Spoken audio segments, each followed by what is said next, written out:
안녕하세요. 나만의 개인 맞춤 법무사 김영용 법무사입니다. 오늘 이 시간에는 제가 최근에 서울회생법원에서 면책 결정을 받아들였던 한 분의 사례를 가지고 정규직 직장을 가지고 계셔도 파산 신청이 가능하다라는 부분을 다시 한번 말씀드리려고 합니다.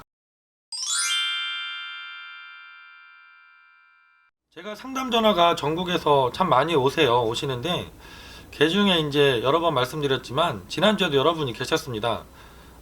내가 파산이 가능할지 개인 회생이 가능할지 고민이셔서 여러 군데 이제 상담도 받아보시고 인터넷 글들도 많이 찾아보시고 하셨는데 다 안 된다는, 개인 회생밖에 안 된다는, 파산 면책은 불가능하다는 그런 답변을 들으시고 전화가 오시는 분들이 지금도 많이 계신 것 같아요.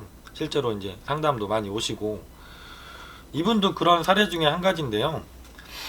이분이 그 정규직으로 계시면서 한 달에 한 150만원 정도 소득이 있던 분입니다. 연세는 좀 많으셨습니다. 60대가 넘으신 남자분이셨고요.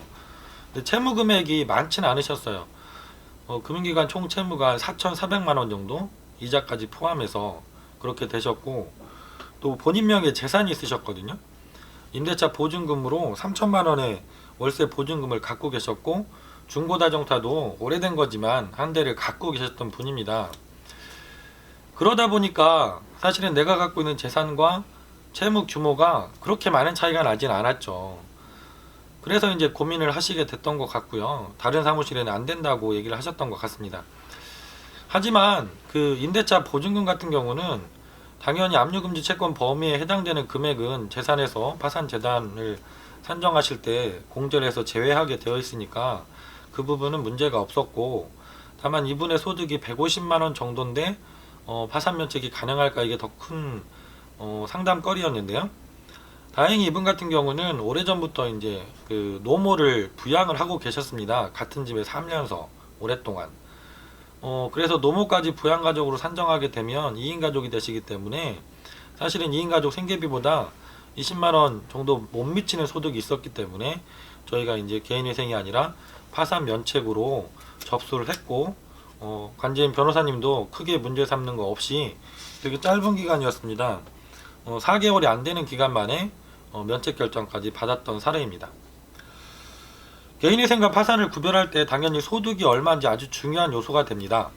그래서 저희가 그 파산 신청서, 법원에서 만들어 놓으신 파산 면책 동시에 신청서 마지막 장에 보면 수입 및 지출에 관한 목록이라는 표가 있습니다.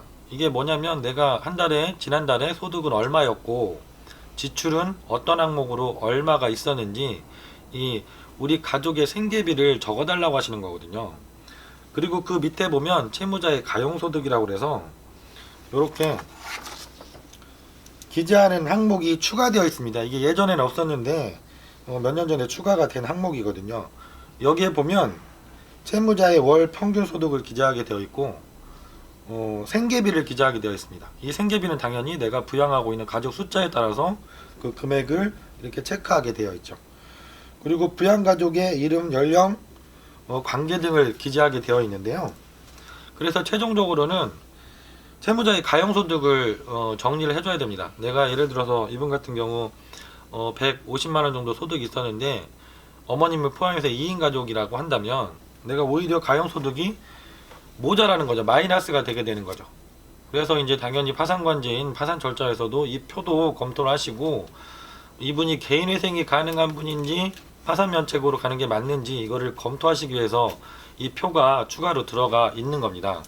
그래서 우리가 파산면책으로 신청을 했더라도 당연히 나이가 젊거나 종전까지 직장생활을 잘 하시면서 소득이 일정 부분 있었던 분들이라고 한다면 이분이 파산면책이 아니라 소득을 가지고 개인회생으로 진행하는 게 더 맞지 않은지도 파산법원의 검토 대상이 되십니다.